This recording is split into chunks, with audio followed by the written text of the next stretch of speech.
ಆಗಬೇಕು, ನ್ಯಾಚುರಲ್ ಆಗಿ ಸಿಗುವಂತ ಮೊಟ್ಟೆಗಳಾಗಬೇಕು. ಆಗ ಏನಾಗುತ್ತೆ, ಜನರಿಗೂ ಕೂಡ ಒಂದು ವಿಶ್ವಾಸ ಬರುತ್ತೆ. ಡಾಕ್ಟರ್ ಒಪ್ಕೊಳ್ತಾರೆ ಈ ವಿಚಾರನ? ಬಹಳ ಯು ಆರ್ ವೆರಿ ರೈಟ್. ಯಾಕಂದ್ರೆ ಇದು ಒಂಥರ ಕಲ್ಚರ್ಡ್ ಎಗ್ ಆದಂಗಾಗತ್ತೆ. But cultured egg definitely is not good. Natural egg is definitely different. For example, egg ಅಲ್ಲಿ ವೈಟ್ ಇದೆ, which is albumin and protein, ಮತ್ತು ನಡುವು ಸೆಂಟರ್ ಅಲ್ಲಿ ಕೊಲೆಸ್ಟ್ರಾಲ್ ಇದೆ.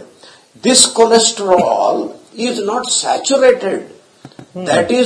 That's why egg is almost is a gold food for all the people who want to eat egg. Egg ತಿನ್ನೋರಿಗೆ.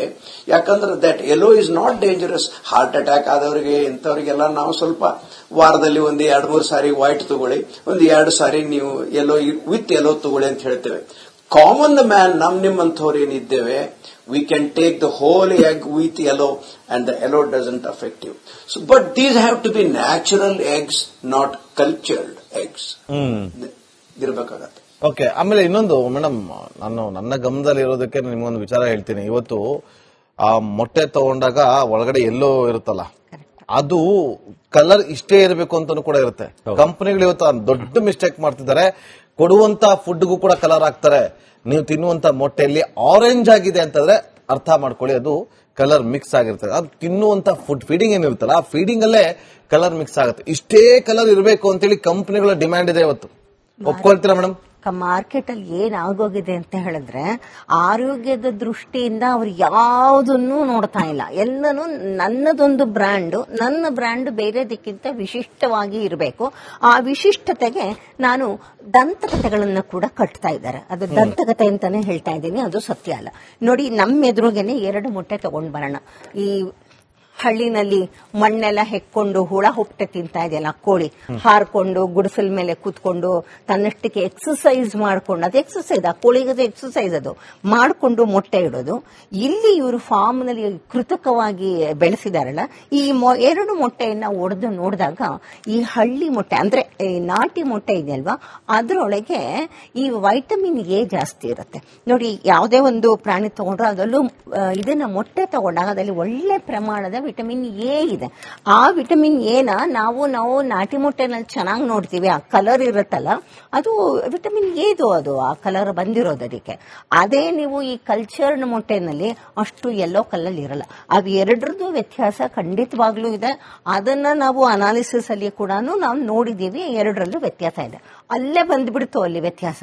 ಎರಡನೇದೇನಂತ ಹೇಳಿದ್ರೆ, ಈಗ ಏನಾಗೋಗಿದೆ ಗೊತ್ತಾ, ಯಾವುದೇ ಒಂದು ವಿಷಯ ತೆಗೆದುಕೊಳ್ಳಿ, ಮಾರ್ಕೆಟಿನ ದೃಷ್ಟಿಯಿಂದ ನೋಡ್ತೀವಿ. ಮೊಟ್ಟೆ ಒಳ್ಳೇದು ನಿಜ, ಅದರಲ್ಲಿ ಯಾವುದೇ ತರಹದ ಎಕ್ಸಾಜರೇಷನ್ ಇಲ್ಲ. ಆದರೆ ನಾವೊಂದು ಸುಳ್ಳು ಹೇಳ್ತಾ ಇದ್ದೀವಿ. ಇಲ್ಲಿ ಏನ್ ಹೇಳ್ತಾ ಇದ್ದೀವಿ ಗೊತ್ತಾ, ಪ್ರತಿ ದಿವಸ ಪ್ರತಿಯೊಬ್ಬರು ಮೊಟ್ಟೆ ತಿನ್ಲೇಬೇಕು, ಆವಾಗ್ಲೇ ನಿಮಗೆ ಪ್ರೋಟೀನ್ ಬರೋದು ಅಂತ ಇದೆಯಲ್ವಾ, ಅದು ಸುಳ್ಳು. ಮೊಟ್ಟೆಯಿಂದ ಪ್ರೋಟೀನ್ ಬರುತ್ತೆ ನಿಜ, ಮೊಟ್ಟೆ ತಿಂತೀರಾ, ಖಂಡಿತ ಆರೋಗ್ಯ ಕೆಟ್ಟದ್ದಲ್ಲ, ಅದು ನಿಜ. ಆದರೆ ಮೊಟ್ಟೆನ ನೀವು ದಿನಾ ತಿನ್ಬೇಕು ಅಂತ ಹೇಳಿ ತಿನ್ನದೇ ಇರೋರ್ಗೂ ಕೂಡ ಸೈಕಲಾಜಿಕಲಿ ನಾವೇನ್ ಮಾಡ್ತಾ ಇದ್ದೀವಿ, ನೀವು ಮೊಟ್ಟೆ ತಿನ್ಬೇಕು. ಅಲ್ಲಿಗೆ ಮೊಟ್ಟೆಯ ಮಾರುಕಟ್ಟೆಯನ್ನ ವಿಸ್ತಾರ ಮಾಡ್ಕೊಂಡ್ವಿ ಒಂದು ಭಾಗದಲ್ಲಿ. ಇನ್ನೊಂದು ವಿಷಯ ಹೇಳ್ತೀನಿ, ಮೊಟ್ಟೆಯನ್ನ ಆಗ್ಲೇ ಆ ಪಾಯಿಂಟ್ ಅನ್ನ ಡಾಕ್ಟರ್ ಕೂಡ ಎಂಫಸೈಸ್ ಮಾಡಿದ್ರು. ಅದನ್ನ ವಾರದಲ್ಲಿ 3-4 ತಿನ್ನೋರು ಕೂಡ ತಿಂತಾರೆ ಅಂತ. ಈಗೇನಾಗೋಯ್ತು, ವಾರದಲ್ಲಿ 3-4 ಮೊಟ್ಟೆ ದಿನಾ ತಿನ್ಬೇಕು ಅಂತ ಹೇಳಿ ನಾವು ಪ್ರಚಾರ ಅಡ್ವರ್ಟೈಸ್ಮೆಂಟ್ ಮಾಡಿದ್ದನ್ನೇ ನಾವು ನೋಡ್ತಾ ಇದೀವಿ. ಪ್ರತಿ ದಿವಸ ದಿನಕ್ಕೊಂದು ಮೊಟ್ಟೆ ಅನ್ನೋ ತರ, ಒಂದ್ ದಿವಸಕ್ಕೊಂದು ಅಂಡ ಅನ್ನೋ ಹಾಗೆ ಒಂದು ಪ್ರಚಾರ ಮಾಡಿದ್ರು. ಅಲ್ಲಿಗೆ ಈ ಮೊಟ್ಟೆಯನ್ನ ತಿನ್ನೋದನ್ನ ಜಾಸ್ತಿ ಮಾಡ್ತಾ ಇದ್ದ ಹಾಗೆ ಇವರೇ ಕ್ರಿಯೇಟ್ ಮಾಡೋದು ಜಾಸ್ತಿ ಮಾಡೋ ಹಾಗೆ, ಅಂದ್ರೆ ಡಿಮಾಂಡ್ ಜಾಸ್ತಿ ಮಾಡೋ ಹಾಗೆ, ಇವರೇ ಆ ಡಿಮಾಂಡ್ಗೆ ಸಪ್ಲೈ ಮಾಡ್ಕೊಳ್ಳೋಕೋಸ್ಕರ ಈಗ ನೀವು ಹೇಳಿದ್ರಿ ಅಲ್ವಾ, ಈ ಟ್ಯಾಕ್ಟಿಕ್ಸ್ ಎಲ್ಲ ನಡೀತಿರೋದೆ ಆ ಒಂದು ಡಿಮಾಂಡ್ ಅನ್ನು ಕ್ರಿಯೇಟ್ ಮಾಡೋದು, ಅದಕ್ಕೆ ಸಪ್ಲೈ ಮಾಡೋದಕ್ಕೆ. ನಾಗರಾಜ್ ಅದನ್ನೆಲ್ವಾ ಮೇಡಮ್ ಹೇಳಿದ್ದು. ಅದಕ್ಕೆ ಅವ್ರು ಹೇಳ್ತಾ ಇದ್ದಾರೆ ಅಂತಂದ್ರೆ, ನೋಡಿ, ಈಗ ಪ್ರತಿ ದಿವಸವೂ ಕೂಡ ಮೊಟ್ಟೆ ತರ್ತೀವಲ್ಲ, ಅದು ಏನ್ ನಾವು ಟ್ರೈನ್ ಅಲ್ಲಿ ತರ್ತೀವಿ, ಆ ಟ್ರೈನ್ ಅಲ್ಲಿ ಇರೋದನ್ನ ಮೊಟ್ಟೆ ತಗೊಳ್ಳಿ, ಅದು ಎವ್ರಿ ಡೇ ಅದು ಚೇಂಜ್ ಆಗ್ತಾ ಇರ್ತದೆ, ಫ್ರೆಶ್ ಇರುತ್ತೆ. ಆ ಪ್ಯಾಕಿಂಗ್ ಅಲ್ಲಿ ಬರುವಂತದ್ದು ಅದಕ್ಕೆ ಸರಿಯಾದಂತಹ ಒಂದು ಡೇಟ್ ಇರೋದಿಲ್ಲ. ಯಾವತ್ತು ಅದು ಮೊಟ್ಟೆ ಹಾಕಿರೋದನ್ನ ಗೊತ್ತಿರೋದಿಲ್ಲ, ಎಷ್ಟು ದಿನ ಆಗಿದೆ ಅನ್ನೋದು ಗೊತ್ತಾಗೋದಿಲ್ಲ. ನನ್ನ ಪ್ರಶ್ನೆ, ಆ ಮೊಟ್ಟೆಗೆ ಇಷ್ಟು ದಿವಸ ಆಗಿದೆ ಅಂತೇಳಿ ಜನಸಾಮಾನ್ಯರು ತಿಳ್ಕೊಳ್ಳೋದು ಹೇಗೆ ಅಂತ.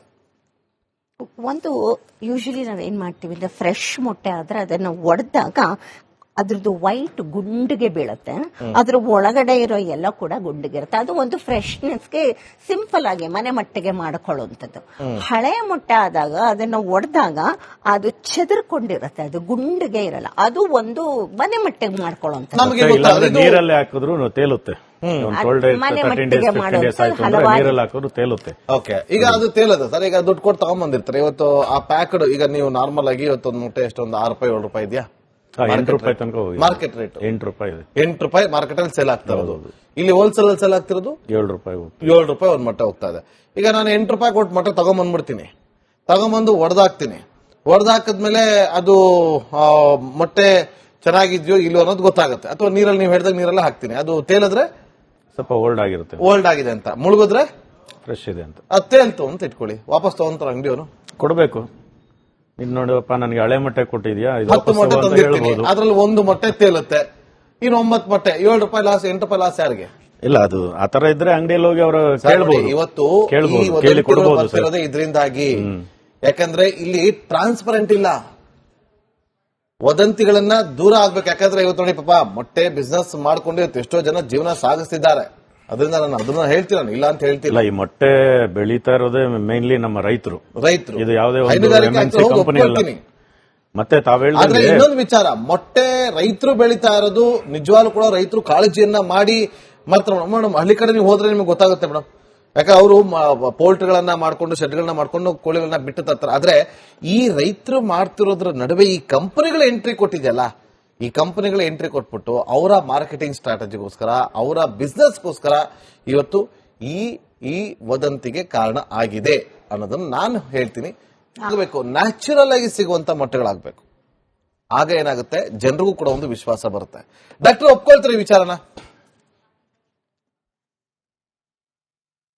ಬಹಳ ಯು ಆರ್ ವೆರಿ ರೈಟ್. ಯಾಕಂದ್ರೆ ಇದು ಒಂಥರ cultured egg ಆದಂಗಾಗತ್ತೆ.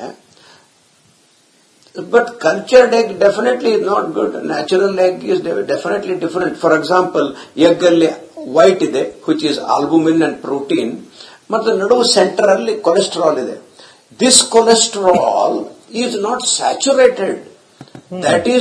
That's why egg is almost is a gold food for all the people who want to eat egg. Egg ತಿನ್ನೋರಿಗೆ. ಯಾಕಂದ್ರೆ that yellow is not dangerous. Heart attack ಆದವರಿಗೆ ಇಂಥವ್ರಿಗೆಲ್ಲ ನಾವು ಸ್ವಲ್ಪ ವಾರದಲ್ಲಿ ಒಂದು 2-3 ಸಾರಿ ವೈಟ್ ತಗೊಳ್ಳಿ, ಒಂದು 2 ಸಾರಿ ನೀವು ಎಲ್ಲೋ ವಿತ್ ಎಲ್ಲೋ ತಗೊಳ್ಳಿ ಅಂತ ಹೇಳ್ತೇವೆ.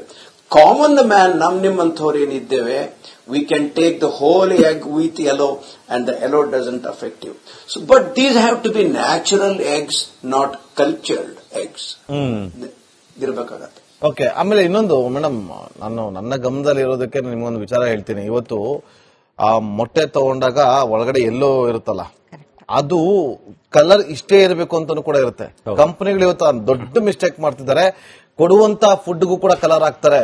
ನೀವು ತಿನ್ನುವಂತ ಮೊಟ್ಟೆಯಲ್ಲಿ ಆರೆಂಜ್ ಆಗಿದೆ ಅಂತಂದ್ರೆ ಅರ್ಥ ಮಾಡ್ಕೊಳ್ಳಿ, ಅದು ಕಲರ್ ಮಿಕ್ಸ್ ಆಗಿರ್ತದೆ. ಅದು ತಿನ್ನುವಂತ ಫುಡ್ ಫೀಡಿಂಗ್ ಏನಿರುತ್ತಲ್ಲ, ಆ ಫೀಡಿಂಗ್ ಅಲ್ಲೇ ಕಲರ್ ಮಿಕ್ಸ್ ಆಗುತ್ತೆ. ಇಷ್ಟೇ ಕಲರ್ ಇರಬೇಕು ಅಂತೇಳಿ ಕಂಪನಿಗಳ ಡಿಮ್ಯಾಂಡ್ ಇದೆ ಇವತ್ತು.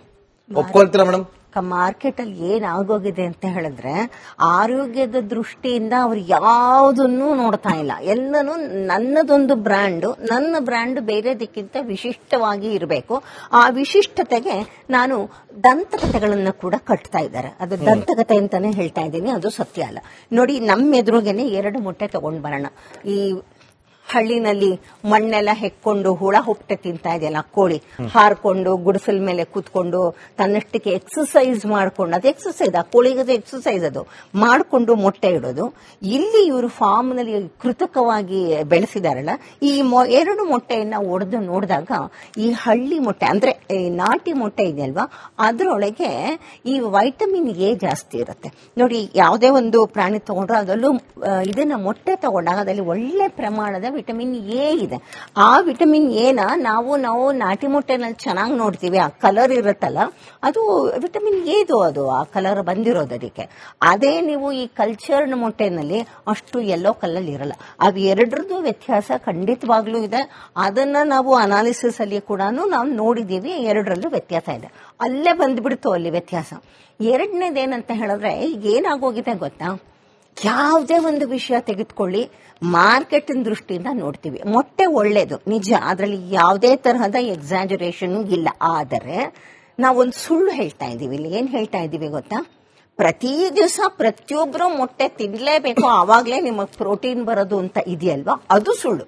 ಮೊಟ್ಟೆಯಿಂದ ಪ್ರೋಟೀನ್ ಬರುತ್ತೆ ನಿಜ, ಮೊಟ್ಟೆ ತಿಂತೀರಾ ಖಂಡಿತ ಆರೋಗ್ಯಕ್ಕೆ ಕೆಟ್ಟದ್ದಲ್ಲ, ಅದು ನಿಜ. ಆದರೆ ಮೊಟ್ಟೆನ ನೀವು ದಿನಾ ತಿನ್ಬೇಕು ಅಂತ ಹೇಳಿ ತಿನ್ನದೇ ಇರೋರ್ಗೂ ಕೂಡ ಸೈಕಲಾಜಿಕಲಿ ನಾವೇನ್ ಮಾಡ್ತಾ ಇದ್ದೀವಿ, ನೀವು ಮೊಟ್ಟೆ ತಿನ್ಬೇಕು ಅಂದ್ರೆ ಅಲ್ಲಿಗೆ ಮೊಟ್ಟೆಯ ಮಾರುಕಟ್ಟೆಯನ್ನ ವಿಸ್ತಾರ ಮಾಡ್ಕೊಂಡ್ವಿ ಒಂದು ಭಾಗದಲ್ಲಿ.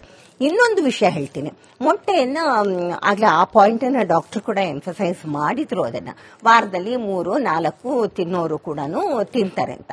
ಈಗೇನಾಗೋಯ್ತು, ವಾರದಲ್ಲಿ 3-4 ಮೊಟ್ಟೆ ದಿನಾ ತಿನ್ಬೇಕು ಅಂತ ಹೇಳಿ ನಾವು ಪ್ರಚಾರ ಅಡ್ವರ್ಟೈಸ್ಮೆಂಟ್ ಮಾಡಿದ್ದನ್ನ ನಾವು ನೋಡ್ತಾ ಇದೀವಿ. ಪ್ರತಿ ದಿವಸ ದಿನಕ್ಕೊಂದು ಮೊಟ್ಟೆ ಅನ್ನೋ ತರ, ಒಂದ್ ದಿವಸಕ್ಕೊಂದು ಅಂಡ ಅನ್ನೋ ಹಾಗೆ ಒಂದು ಪ್ರಚಾರ ಮಾಡಿದ್ರು. ಅಲ್ಲಿಗೆ ಈ ಮೊಟ್ಟೆಯನ್ನ ತಿನ್ನೋದನ್ನ ಜಾಸ್ತಿ ಮಾಡ್ತಾ ಇದ್ದ ಹಾಗೆ ಇವರೇ ಕ್ರಿಯೇಟ್ ಮಾಡೋದು ಜಾಸ್ತಿ ಮಾಡೋ ಹಾಗೆ, ಅಂದ್ರೆ ಡಿಮಾಂಡ್ ಜಾಸ್ತಿ ಮಾಡೋ ಹಾಗೆ, ಇವರೇ ಆ ಡಿಮಾಂಡ್ಗೆ ಸಪ್ಲೈ ಮಾಡ್ಕೊಳಕ್ಕೋಸ್ಕರ ಈಗ ನೀವು ಹೇಳಿದ್ರಿ ಅಲ್ವಾ, ಈ ಟ್ಯಾಕ್ಟಿಕ್ಸ್ ಎಲ್ಲ ನಡೀತಿರೋದೇ ಆ ಒಂದು ಡಿಮಾಂಡ್ ಅನ್ನು ಕ್ರಿಯೇಟ್ ಮಾಡೋದು, ಅದಕ್ಕೆ ಸಪ್ಲೈ ಮಾಡೋದಕ್ಕೆ. ಅದಕ್ಕೆ ನಾಗರಾಜ್ ಅವರು ಅದನ್ನೆಲ್ವಾ ಮೇಡಮ್ ಹೇಳಿದ್ದು. ಅದಕ್ಕೆ ಅವ್ರು ಹೇಳ್ತಾ ಇದ್ದಾರೆ ಅಂತಂದ್ರೆ, ನೋಡಿ ಈಗ ಪ್ರತಿ ದಿವಸವೂ ಕೂಡ ಮೊಟ್ಟೆ ತರ್ತೀವಲ್ಲ, ಅದು ಏನ್ ನಾವು ಟ್ರೈನ್ ಅಲ್ಲಿ ತರ್ತೀವಿ, ಆ ಟ್ರೈನ್ ಅಲ್ಲಿ ಇರೋದನ್ನ ಮೊಟ್ಟೆ ತಗೊಳ್ಳಿ, ಅದು ಎವ್ರಿ ಡೇ ಅದು ಚೇಂಜ್ ಆಗ್ತಾ ಇರೋದ್ರೆ ಫ್ರೆಶ್ ಇರುತ್ತೆ. ಆ ಪ್ಯಾಕಿಂಗ್ ಅಲ್ಲಿ ಬರುವಂತದ್ದು ಅದಕ್ಕೆ ಸರಿಯಾದಂತಹ ಒಂದು ಡೇಟ್ ಇರೋದಿಲ್ಲ, ಯಾವತ್ತು ಅದು ಮೊಟ್ಟೆ ಹಾಕಿರೋದನ್ನ ಗೊತ್ತಿರೋದಿಲ್ಲ, ಎಷ್ಟು ದಿನ ಆಗಿದೆ ಅನ್ನೋದು ಗೊತ್ತಾಗೋದಿಲ್ಲ. ನನ್ನ ಪ್ರಶ್ನೆ, ಆ ಮೊಟ್ಟೆಗೆ ಇಷ್ಟು ದಿವಸ ಆಗಿದೆ ಅಂತೇಳಿ ಜನಸಾಮಾನ್ಯರು ತಿಳ್ಕೊಳ್ಳೋದು ಹೇಗೆ ಅಂತ. ಒಂದು ಯೂಶಲಿ ನಾವೇನ್ ಮಾಡ್ತೀವಿ ಅಂದ್ರೆ, ಫ್ರೆಶ್ ಮೊಟ್ಟೆ ಆದ್ರೆ ಅದನ್ನ ಒಡೆದಾಗ ಅದ್ರದ್ದು ವೈಟ್ ಗುಂಡಿಗೆ ಬೀಳುತ್ತೆ, ಅದ್ರ ಒಳಗಡೆ ಇರೋ ಎಲ್ಲ ಕೂಡ ಗುಂಡಿಗಿರುತ್ತೆ. ಅದು ಒಂದು ಫ್ರೆಶ್ನೆಸ್ಗೆ ಸಿಂಪಲ್ ಆಗಿ ಮನೆ ಮಟ್ಟಿಗೆ ಮಾಡ್ಕೊಳ್ಳುವಂಥದ್ದು. ಹಳೆ ಮೊಟ್ಟೆ ಆದಾಗ ಅದನ್ನ ಒಡೆದಾಗ ಅದು ಚೆದರ್ಕೊಂಡಿರುತ್ತೆ, ಅದು ಗುಂಡಿಗೆ ಇರಲ್ಲ, ಅದು ಒಂದು ಮನೆ ಮಟ್ಟಿಗೆ ಮಾಡ್ಕೊಳ್ಳುವಂಥದ್ದು. ನೀರಲ್ಲಿ ಹಾಕಿದ್ರು ತೇಲುತ್ತೆ, ಮನೆ ಮಟ್ಟಿಗೆ ನೀರಲ್ಲಿ ಹಾಕಿದ್ರು ತೇಲುತ್ತೆ. ಓಕೆ, ಈಗ ಅದು ತೇಲದ ಸರ್, ಈಗ ದುಡ್ಡು ಕೊಟ್ಟು ತಗೊಂಡ್ಬಂದಿರ್ತಾರೆ. ಇವತ್ತು ಆ ಪ್ಯಾಕ್ಡ್, ಈಗ ನೀವು ನಾರ್ಮಲ್ ಆಗಿ ಇವತ್ತೊಂದು ಮೊಟ್ಟೆ ಎಷ್ಟೊಂದು ₹6-7 ಇದೆಯಾ ₹8 ತನಕ ಮಾರ್ಕೆಟ್ ರೇಟ್? ₹8 ಮಾರ್ಕೆಟ್ ಅಲ್ಲಿ ಸೇಲ್ ಆಗ್ತಾ ಇರೋದು. ಇಲ್ಲಿ ಹೋಲ್ಸೇಲ್ ಅಲ್ಲಿ ಸೇಲ್ ಆಗ್ತಿರೋದು ₹7 ಒಂದ್ ಮೊಟ್ಟೆ ಹೋಗ್ತಾ ಇದೆ. ಈಗ ನಾನು ₹8 ಕೊಟ್ಟು ಮೊಟ್ಟೆ ತಗೊಂಡ್ಬಂದ್ಬಿಡ್ತೀನಿ, ತಗೊಂಡ್ಬಂದು ಒಡೆದಾಕಿದ್ಮೇಲೆ ಅದು ಮೊಟ್ಟೆ ಚೆನ್ನಾಗಿದ್ಯೋ ಇಲ್ಲೋ ಅನ್ನೋದು ಗೊತ್ತಾಗುತ್ತೆ. ಅಥವಾ ನೀರಲ್ಲಿ ನೀವು ಹೇಳಿದಾಗ ನೀರೆಲ್ಲ ಹಾಕ್ತೀನಿ, ಅದು ತೇಲಿದ್ರೆ ಸ್ವಲ್ಪ ಓಲ್ಡ್ ಆಗಿದೆ ಅಂತ, ಮುಳುಗಿದ್ರೆ ಫ್ರೆಶ್ ಇದೆ ಅಂತ. ಅದು ತೇಲ್ತು ಅಂತ ಇಟ್ಕೊಳ್ಳಿ, ವಾಪಸ್ ತಗೊಂತಾರ ಅಂಗಡಿಯವನು, ಕೊಡ್ಬೇಕು. ನೀನ್ ನೋಡಿವಪ್ಪ ನನಗೆ ಹಳೆ ಮೊಟ್ಟೆ ಕೊಟ್ಟಿದ್ಯಾ, 10 ಮೊಟ್ಟೆ ತಂದಿರ್ತೀನಿ, ಅದ್ರಲ್ಲಿ 1 ಮೊಟ್ಟೆ ತೇಲುತ್ತೆ, ಇನ್ನು 9 ಮೊಟ್ಟೆ ₹7 ಲಾಸ್, ₹8 ಲಾಸ್ ಯಾರಿಗೆ? ಇಲ್ಲ, ಅದು ಆತರ ಇದ್ರೆ ಅಂಗಡಿಯಲ್ಲಿ ಹೋಗಿ ಅವರು ಕೇಳಬಹುದು. ಇವತ್ತು ಬರ್ತಿರೋದೇ ಇದರಿಂದಾಗಿ, ಯಾಕಂದ್ರೆ ಇಲ್ಲಿ ಟ್ರಾನ್ಸ್ಪರೆಂಟ್ ಇಲ್ಲ, ವದಂತಿಗಳನ್ನ ದೂರ ಆಗ್ಬೇಕು. ಯಾಕಂದ್ರೆ ಇವತ್ತು ನೋಡಿ ಪಾಪ ಮೊಟ್ಟೆ ಬಿಸ್ನೆಸ್ ಮಾಡ್ಕೊಂಡು ಎಷ್ಟೋ ಜನ ಜೀವನ ಸಾಗಿಸ್ತಿದ್ದಾರೆ. ಅದರಿಂದ ನಾನು ಅದನ್ನ ಹೇಳ್ತೀನಿ, ಇಲ್ಲ ಅಂತ ಹೇಳ್ತಿಲ್ಲ. ಈ ಮೊಟ್ಟೆ ಬೆಳೀತಾ ಇರೋದೇ ಮೇನ್ಲಿ ನಮ್ಮ ರೈತರು, ಇದು ಯಾವುದೇ ಕಂಪನಿ ಅಲ್ಲ. ಮತ್ತೆ ತಾವೇಳಿದ್ರೆ ಇನ್ನೊಂದು ವಿಚಾರ, ಮೊಟ್ಟೆ ರೈತರು ಬೆಳೀತಾ ಇರೋದು ನಿಜವಾಗ್ಲೂ ಕೂಡ ರೈತರು ಕಾಳಜಿಯನ್ನ ಮಾಡಿ ಮಾತ್ರ. ಮೇಡಮ್ ಹಳ್ಳಿ ಕಡೆ ನೀವು ಹೋದ್ರೆ ನಿಮ್ಗೆ ಗೊತ್ತಾಗುತ್ತೆ ಮೇಡಮ್, ಯಾಕಂದ್ರೆ ಅವರು ಪೋಲ್ಟ್ರಿಗಳನ್ನ ಮಾಡ್ಕೊಂಡು ಶೆಡ್ಗಳನ್ನ ಮಾಡ್ಕೊಂಡು ಕೋಳಿಗಳನ್ನ ಬಿಟ್ಟು ತರ್ತಾರೆ. ಆದ್ರೆ ಈ ರೈತರು ಮಾಡ್ತಿರೋದ್ರ ನಡುವೆ ಈ ಕಂಪನಿಗಳ ಎಂಟ್ರಿ ಕೊಟ್ಟಿದೆಯಲ್ಲ, ಈ ಕಂಪನಿಗಳ ಎಂಟ್ರಿ ಕೊಟ್ಬಿಟ್ಟು ಅವರ ಮಾರ್ಕೆಟಿಂಗ್ ಸ್ಟ್ರಾಟಜಿಗೋಸ್ಕರ, ಅವರ ಬಿಸ್ನೆಸ್ಗೋಸ್ಕರ ಇವತ್ತು ಈ ವದಂತಿಗೆ ಕಾರಣ ಆಗಿದೆ ಅನ್ನೋದನ್ನ ನಾನು ಹೇಳ್ತೀನಿ.